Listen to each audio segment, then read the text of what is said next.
Research and Innovation Forum at Kent State was just held to showcase groundbreaking projects from faculty and students. Joann's is closing down, how the news of the craft store closure is affecting Kent State's fashion students. In Washington, USAID employees left the office with tears. Details on the emotional goodbye. Jobless claims have skyrocketed. The details on the reason behind it as KSTV starts right now. This is Kent Stater TV.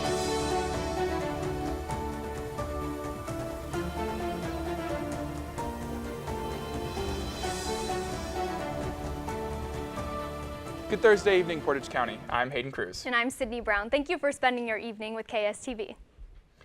It was presentation day for Kent State faculty. Researchers gathered to share their most recent work amongst their peers. That's right, and our own Sophia Elena was at the Student Center to hear more about their findings. Hi, Sophia. Hi guys! This afternoon, Kent State University hosted its first Research and Innovation Forum of the semester, an event dedicated to showcasing groundbreaking projects from faculty and students. The Research and Innovation Forum at Kent State is held twice each semester, bringing together scholars from various fields to present their findings. The event aligns with the university's goal of promoting advancements in science and technology, providing researchers with an opportunity to receive feedback and build valuable connections within the academic community. The forum is important for faculty and students because it showcases the breadth and variety of research being done at Kent State in a wide variety of areas. We need events like this to bring people together, to bring the faculty members together, and also bring students together. Today's event featured 3 presentations from faculty members research that foster innovation across different fields. Professor Tarani Mascani presented research on using AI and urban data to improve city planning.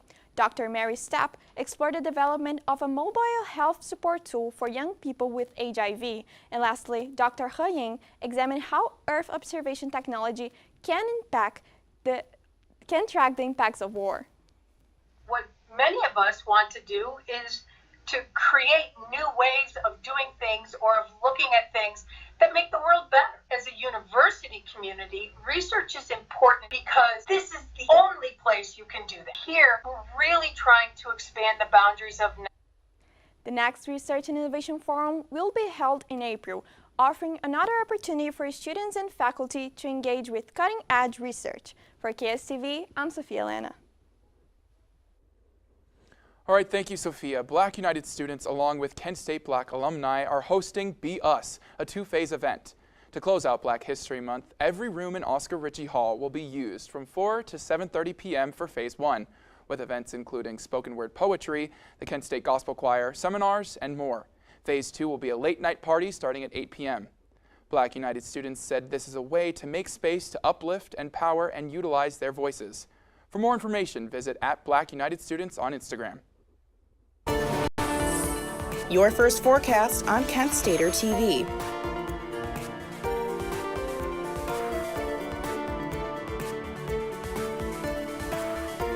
A man is recovering after falling through an icy lake in New Franklin Township on Thursday morning. The fire department arrived at Turkey Foot Lake around 1:45 a.m. after a caller reported someone screaming. Officers say 2 people fell into the lake, but 1 person was still struggling when they arrived. The victim suffered from severe hypothermia and was taken to the hospital. A reminder to be careful with more freezing temperatures on the way. Our weather anchor Ryan Mee now joins us with more details on what to expect this weekend. Hi, Ryan. Hi guys. Let's take a look at what we can expect from our forecast right before we head into March. And so right now it is 37 degrees, and we've had some off and on rain throughout the week, and we can expect that throughout the rest of the night. The winds are not too bad, but for the most part, as we go through the hourly forecast, we can see that it's going to continue to rain off and on. However, as we get to 12 p.m., I think we can expect a little bit of snow actually, which is a little bit surprising because it's been pretty warm for the most part throughout this week. And I think that there's a little bit of some rain that could happen throughout the night, but I think we can expect to see off and on rain for the most part. But tomorrow we can expect 51 degrees, which is going to be really nice. And it'll be cloudy throughout the day. It's going to be very windy, although In the early morning, it's going to be a little bit more cold, and as we get throughout the day, it's going to start to warm up, and it's going to feel really nice outside. But it'll still be pretty windy throughout the day. But overall, we'll have some rainy weather throughout tonight, but we can expect some really nice weather on Friday. Now let's go back to Hayden and Sydney for more news updates. All right, thank you, Ryan. Crazy Bins is opening a new location in Kent tomorrow. The store is the largest Target overstock outlet and has a location in Parma, and soon will have one in Medina. The grand opening starts at 10 a.m. and 5 randomly selected people in line will win a $100 gift card for the store. The new location is next to Planet Fitness at the University Plaza. KSTV's Emma Campbell will be at the opening tomorrow. Check out kentstater.com for the update. Keep the ribbon cutting scissors close. Westlake's Crocker Park Shopping Center is adding 11 new stores. The list includes stores like Vera Bradley, young female fashion brand Garage, and State and Liberty, but also new experiences with pottery painting studio called Color Me Mine. And as for new dining options, Asian cuisine is coming to Crocker with 10-second Yunnan rice noodle. Most of these stores are set to open in the coming months. After a nearly month-long hiring freeze, the Cuyahoga Valley National Park's seasonal positions have been reinstated. The freeze began in January due to the Trump administration's continued efforts to reduce federal jobs. 40 seasonal positions were frozen, and earlier this month, layoffs began with 4 employees losing their jobs. The park said Wednesday they are not aware of any staff being rehired.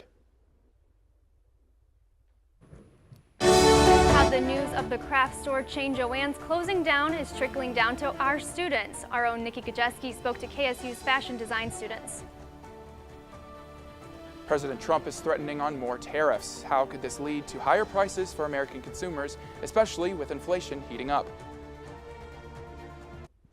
You crank it and the beat just moves you right down the hallway. Why not? It doesn't hurt anyone. But listening too long and too loud can actually hurt your hearing. Excessive volume in earbuds, stadiums, and at concerts, even loud machinery, can damage hearing in just 15 minutes. 1 in 5 people 12 years and older now has some kind of hearing loss. So see a hearing professional and let's get those ears checked and boogie on. Did you know that children growing up with poor air quality have smaller lungs and higher rates of asthma than children that grow up with good air quality? And unfortunately, poor communities have poor air quality. IQ Air Foundation is working to change this. Today, the IQ Air Foundation provides filtration technology to schools with poor air quality through our Clean Air for Kids program.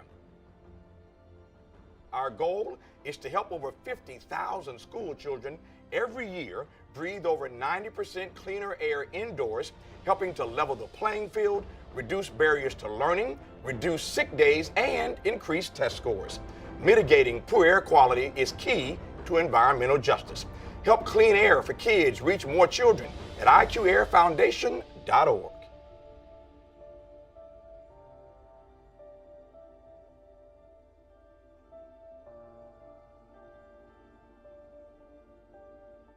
Brush, brushy, brush, brushy, brush, brush your teeth. Every day and every night. Now it's your parents' turn. Here's what you gotta do.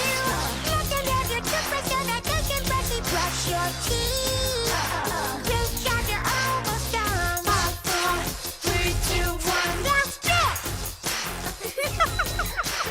Help your teeth stay healthy. Brushy brush with a grown-up every day. Tomorrow's news leaders. Today's top stories. From an award-winning student newsroom. This is Kent Stater TV. Your community. Your stories. Welcome back. Craft retailer Joann's is closing all of its stores across the country 1 month after filing for bankruptcy. And in Kent, our reporter Nikki Gajeski talked to fashion students on how the closing of Joann's might affect their projects. Hi, Nikki. Hi, Aiden and Cindy. Yes, the retailer does have closures planned. But when most heard the news, they probably thought of the crafters in their lives. Well, as mentioned, this could have an impact on fashion students.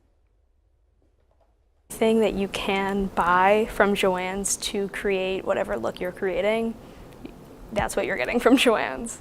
Ackward, like many fashion design students, goes to the fabric retailer Joann's for designing supplies, but this will change due to store closings. A few weeks ago, the Hudson-based company announced it would only close 500 of their locations. This has now been changed to 800 nationally. One by my house was supposed to stay open, and I told somebody, I was like, when they close that one, I might cry that day. In the past, Joann's has provided multiple resources to Kent students. Joann was a very large fabric and notions provider. So it was not just a provider, it sparked creativity every time you go to the store. In the past, Joann's has provided multiple resources to Kent students. 46 Ohio locations will be closing, like this one. These closures can affect fashion design students and their capstone collection projects, which they need to do in order to graduate with a Bachelor of Fine Arts rather than just a Bachelor of Art.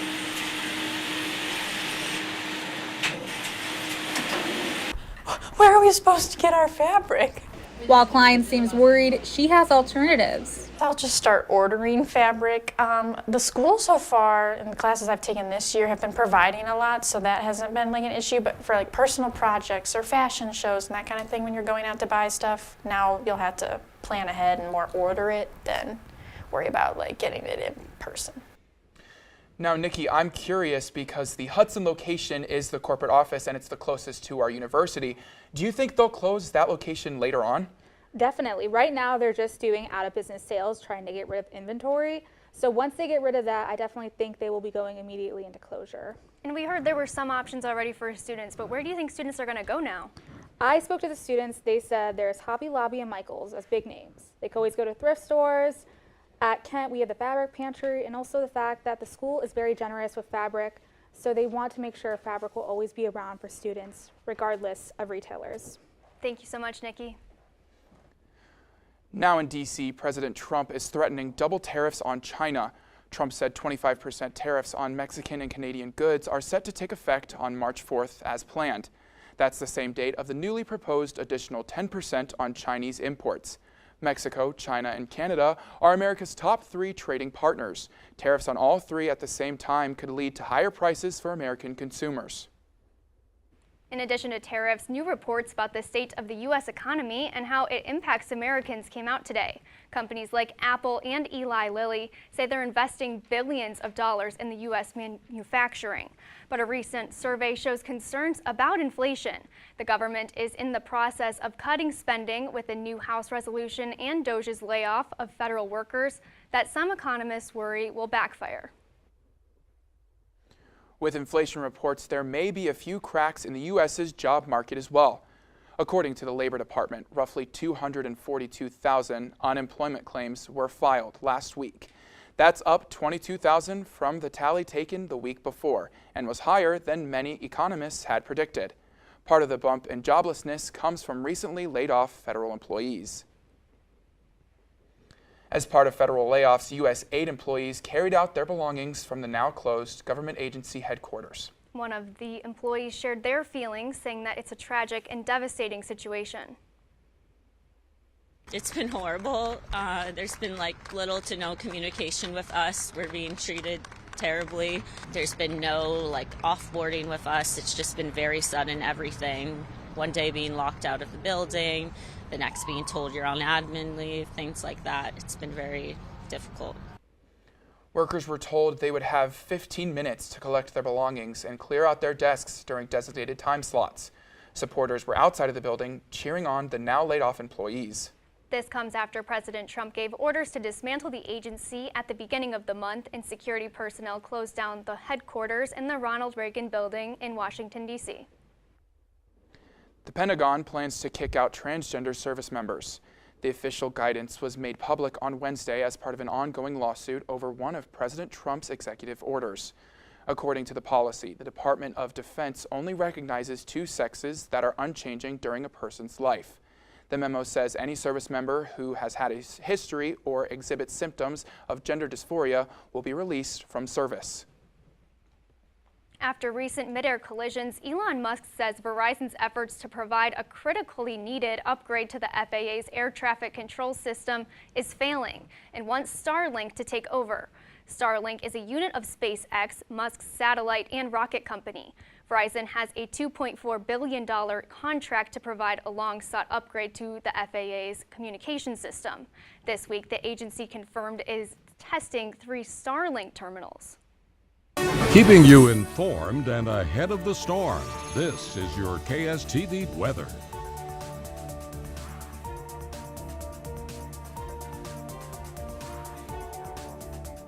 Approaching in Washington, D.C. The National Park Service announced the projected peak bloom dates this year are March 28th through the 31st. So the countdown is on for one of D.C.'s most iconic sites. That's what I hear. And however, here in Cleveland, the University Circle Tracker says they should bloom here in early April. So I'm already excited. And you can see the flowers at Wade Lagoon, Severance Hall Music Center, and throughout University Circle. Very exciting. I mean, just the idea that spring is coming, I think is really nice, especially after some of the rain today. Yes. Brian, are we ready for spring? How are we we're feeling? ready for spring. I actually remember back in 8th grade when I went to D.C. and I was actually able to see some of the cherry blossoms there. It was a really cool experience, but you know, I'm back with more weather updates. Let's continue to see if we can see our temperatures rise as we head into March. Currently in Ohio, the weather's about at what is expected to be for the end of February. Overall in Cincinnati, it's 53 degrees, although it's a little bit warmer as we go into other parts of Ohio. And as we can see, it's about the exact same temperature that what is the average. And as we can go into our extended forecast, we can see that as we go into this weekend, it's going to get a little bit colder. However, tonight it's going to be a little bit of off and on rain as we go into the day tomorrow, and it's going to start to warm up a little bit. Although as we go into the rest of our week, it's going to get a lot warmer, and it should be not too bad. And so that is going to conclude my weather forecast, but be sure to stay warm this weekend and expect warmer temperatures next week. Check out KentStater.com for more, but let's get back to our anchors, Hayden and Sydney, for more news updates. Thank you, Ryan. Police are still investigating the death of actor Gene Hackman and his wife after their bodies were found in their New Mexico home Wednesday night. Authorities called their deaths suspicious and say they had been dead for quite a while. According to a search warrant, their deaths are suspicious enough to require a thorough investigation and search. Hackman's family released a statement saying he was a loved and brilliant actor, but he was always just a dad and a grandpa. Shake it off, sports fans. Taylor Swift is bringing in a new touchdown for the NFL. With her appearing at Chiefs games, the league is reporting higher viewer numbers. And both Kent State basketball teams secured a spot in this year's MAC tournaments. All the details and more in the Kent Stater Sports Report.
Songs, even if they're bad, hundreds and hundreds of them, just to find a good one. Yeah. And then I've been in this long enough. I feel like I know what I'm doing. Knowing that you're basically like there and being with that, but it has a special place in my heart. I grew up watching it so much.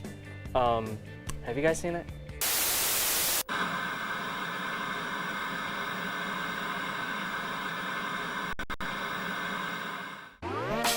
We know you work hard, so come spend your lunch with us at the Bistro on Main. We've been serving the community for 3 generations. Only a quick 10-minute drive from Kent State's campus.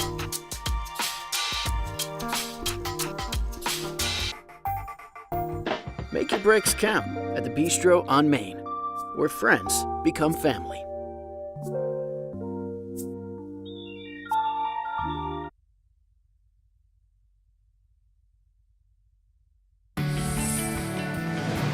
This is your Kent Stater TV Sports Report. The National Football League and Taylor Swift have had a great season together. According to Apex Marketing, the pop superstar brought in $1 billion worth of publicity.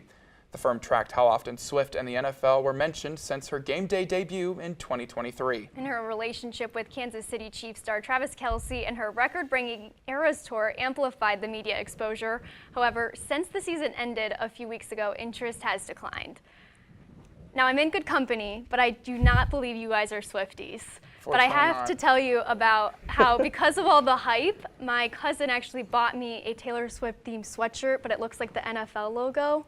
So I'm very much involved with this kind of, little spike. Yeah, especially the football part. Big football fan right here. Yeah, hey, absolutely. Me too. I'm a Browns fan. Come on. Glad to But hear. I can't lie. I'm a little shocked at that. It's $1 billion. Like, that's a lot. Especially the stadium at the Super Bowl didn't really receive her very well. They booed a lot at that game. Did. So that really shocks me that it's $1 billion in total revenue that she helped bring in. But with the Eras Tour, I'm not surprised. Yeah, top figures. So. Yeah, but also there is a lot more buzzing in the world of sports right now. So without hesitation, we're going to get right into it. Starting off in Cleveland, the Cleveland Browns ranked 30th overall in Annual Players Association report card. The only teams ranked worse were the Patriots and Cardinals. Head coach Kevin Stefanski received a C grade, which was 30th among all coaches. Their highest grade this year was the condition of the team's weight room with an A, which is a vast improvement from last year. The team's worst grade, however, was the locker room with an F-. I didn't even know that was possible. In Glendale, Arizona, the Cleveland Guardians now had another spring training matchup yesterday. They dropped this one to the Rangers 7-4. Just about everyone in the lineup, aside from the pitchers, got at least 2 plate appearances, and the right-handed shortstop, Jose Devers, hit a 2-run homer, but I wouldn't get your hopes up. I highly doubt that he's going to make the main roster anytime soon, if at all. And now, taking things across the country over to the TD Garden, the Boston Celtics host the Cleveland Cavaliers tomorrow night at 7:30. The Celtics hold the winning record against the Cavs this season in the season series 2-1. Each game being decided by 7 points or less. I would anticipate this game to be another hard-fought matchup, especially since the Cavs added DeAndre Hunter to the roster shortly after their most recent game. And now rounding out that road trip, bringing things right back home to Kent, the women's basketball team defeated NIU last night by a final score of 76-58, a commanding 18-point victory in the revenge game against the team that ended their win streak at the beginning of February. The Flashes spread the rock a lot, with 5 players tacking on double-digit points. And with that win, the women's basketball team punched their ticket to compete in the MAC tournament. And they look to go back to the NCAA tournament for the 2nd year in a row. The men's basketball team also earned the right to play for the MAC title with a 40-point victory over Toledo this week. This men's team looks to avenge their heartbreaking loss in the MAC championship last year against Akron. And speaking of Akron, the men's basketball team will be there for another wagon wheel matchup tomorrow. Tip-off is at 9 and will be available to watch on ESPN2. For KSTV, I'm Anthony Leonardi. All right, thank you, Anthony. Call a cab, but don't lose the number. A company is selling Taylor Swift numbers. We have the details. First, they said cigarettes were safe.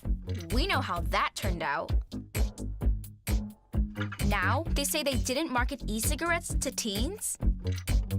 Fact, more than 1 in 4 high school students are vaping, and 80% say their first e-cigarette was flavored. Vaping is harmful to developing brains. The reason we think vaping is safe? Marketing. Same lies, different day. Tell Big Vape to quit lying. Today I'm going to talk to you about physics. Come on in, girls. Let's go. This is the first rocket to get humans to Mars. Really tall. I'm a rocket structural engineer, designing and building parts of the rocket. You are the generation that will be stepping foot on Mars. Do I have a group of astronauts on my hands? Yes. You can become a rocket scientist or whatever else you want to be. I got you. Oh, yeah, I got him. That stupid controller froze again. You're only saying that because you're losing. Bet you bought the cheap one. My controller is junk too. Is this even real? You're spending less, so... Yeah? We'll just buy it again? Smart kids. Who are you? Or what are you? Hey, I was wondering if you guys want any... OMG, it's McGruff. Yes, I am. He's not my Uncle McGruff, the crime dog. He's an imposter. He's a fake. Oh! I am McGruff the crime dog. He is the fake. And so is that controller you're holding. It's gonna break. And that, Pops... Could blow up in your face! That's right, Scruff. Let's take a bite out of crime together and protect ourselves against fakes. Like him. Who says you're not the fake? Dude, you're literally missing an arm. You are smart kids. You're smart. Buy smart. Harry Potter fans, dust off those cloaks and grab a plane ticket since flying cars aren't a thing. Universal Orlando Resort is debuting a new generation of wands. They will have enhanced features that make magic throughout the wizarding world of Harry Potter. Guests will be able to practice casting spells at Hogsmeade and Diagon Alley, and eventually the wizarding world of Harry Potter, the Ministry of Magic, coming this May at Universal's newest theme park, Epic Universe. How fun. The old Taylor Swift can't come to the phone right now, but you can leave a message with these custom Swiftie phone numbers. A company is selling the Taylor-inspired digits for quite a hefty price tag, going for $5,700. The others go for between $335 and $4,500. They include numbers that spell out phrases like Eras Tour, Best Day, and Tay Trav. The founder of the Swiftie phone number said she started with just a spoken area code plus the 7 digits spelling out Swiftie. Now that's a little extreme even for me. That is very extreme. That is something. But you've been to the Wizarding World of several Harry times. I'm a Harry Potter fan, but I'm also just a big theme park fan, and it is so much fun. And I used to have one of those wands when I was a kid, so getting to maybe do it again, and especially in a new park, is very exciting. Very exciting. We both just found out we're Gryffindor. Yeah. In our house, of course. Yes, The studio was giving us some mixed reactions to the Harry Potter news. It's okay. But, you know, that's all right. No, it is, and very exciting, and Epic Universe is definitely a big step for theme parks. It's one of the newest theme parks since I think the 90s in Orlando, the last being Animal Kingdom, so pretty cool. I think the most important thing about it is if they have the butterbeer, though. Well, of course they will. It is Okay. delicious. Well, that will wrap up our time today. Thank you so much for joining us. For more stories of your community, visit kentstater.com. I'm Sydney Brown. And I'm Hayden Cruz. Have a great night, Portage County.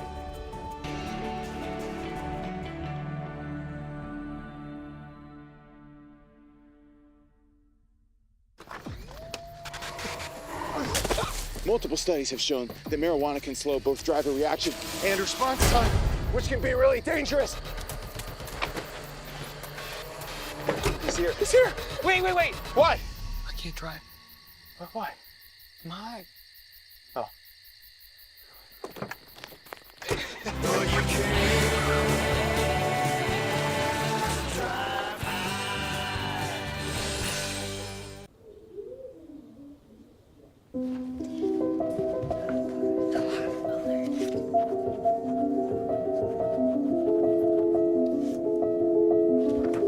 Can you help me?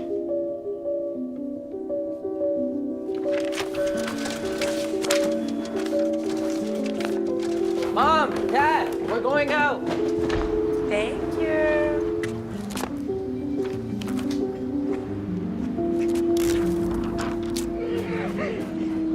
Oh, look, they're playing chess. What you got there? Will you help my mom?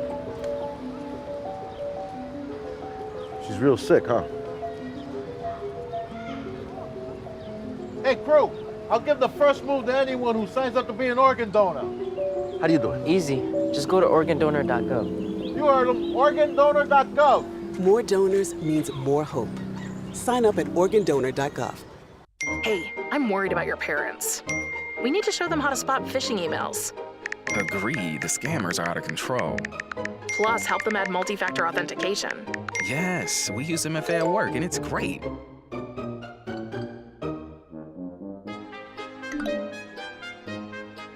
Software update? Done. Time to celebrate.